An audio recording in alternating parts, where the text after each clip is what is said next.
the Quansheng UV-K5 YVY. I like this little radio. It's priced right. You get wideband range receive. I was mostly interested in this radio because of the AM receive for airband.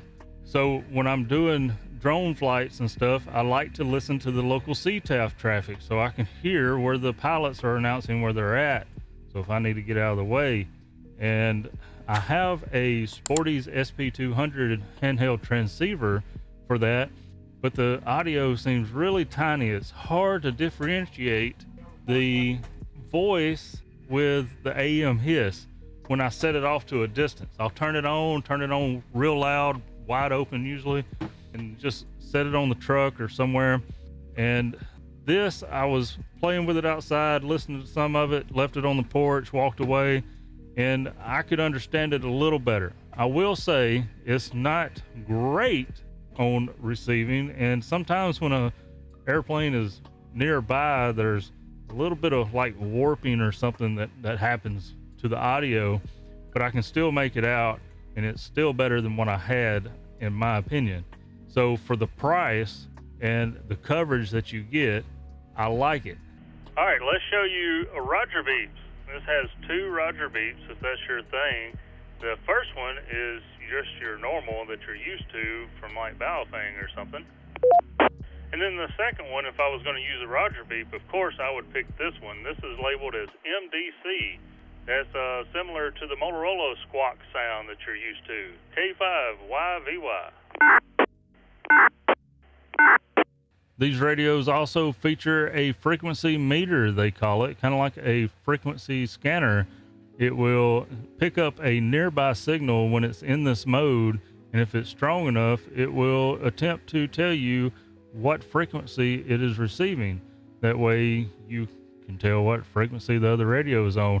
But also in this, you can search any DCS tones or PL tones that may be transmitting from a nearby repeater or something like that, and you don't have any information on it. There you go.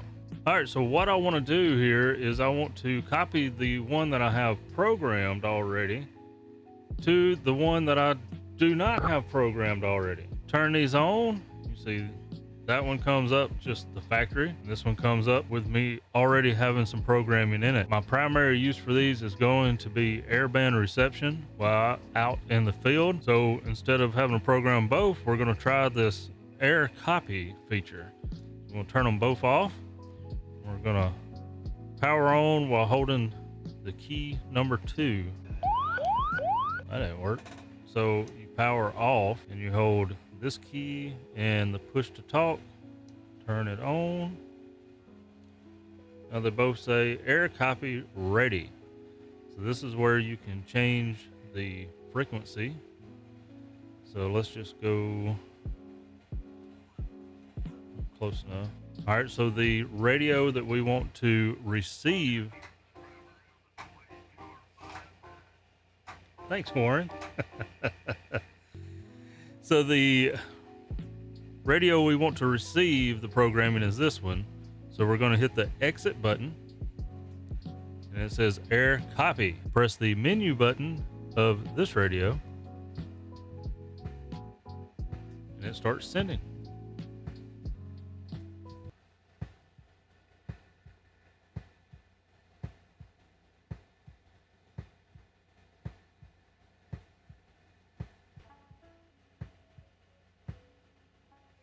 And now they're done.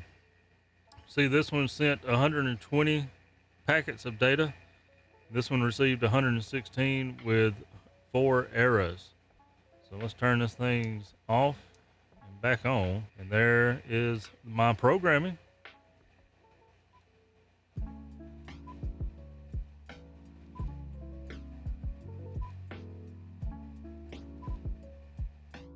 Now, what I don't like about this radio, the airband receive for what I actually wanted this radio for.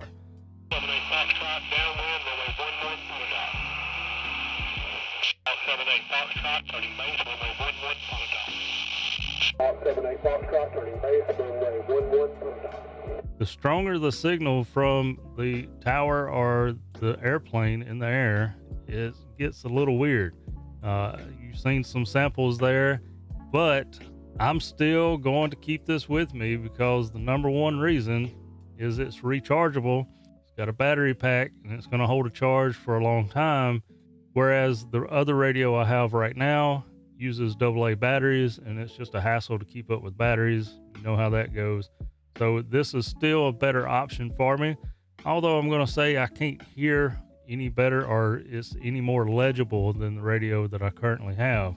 I can still understand it, but it's not the audio quality that comes out of the Yaesu Mobile or the 705 or a scanner that's got a better AM receiver in it. So maybe they'll come out with another model that has an improved AM receive on it. That would be great, because I would love to have something like this that doesn't cost an arm and a leg, and I can listen to the airband receive, but also still use it for a decent budget ham radio to talk on when I'm at Hamfest or wherever I may be, and not have to worry about getting it scratched or anything like that. So just keep in mind, this is not the holy grail of airband receive. It's got some work to be done, but it does work and you can understand it. It just gets a little weird sometimes. If you don't want to clone the entire radio to the other, you can do just one channel clone. You can also charge by USB-C. You can kind of see there's your USB-C port in the side. You can charge, although it doesn't recommend doing that all the time. It says in the manual for emergency uses only, but we be using that a lot, I'm sure. Just plug it in the car while you're going wherever you're going, or to a little battery bank or something. But you just got USB-C charging as well as the drop-in charger. It also has NOAA weather radio alerts. You can store up to 200 frequencies or memory channels into this radio. And it also has a reverse frequency function. So if you're talking on a repeater, but you want to check to see if maybe you're close enough in simplex range with another user on that repeater, you can hit the reverse function and talk on the reverse split. This is also handy if the repeater happens to go off the air. You might still be able to communicate with a nearby station that you were communicating with in simplex mode using the reverse split deal, so you can go to another frequency or keep in contact with each other. So this one's going back on the shelf. This one's going in the drone bag for aircraft receive, and I'll keep this one handy with the signal stick as just a nice little, oops, I dropped it, I don't care, radio.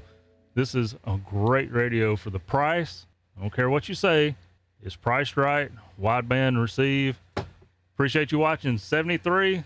There's another video.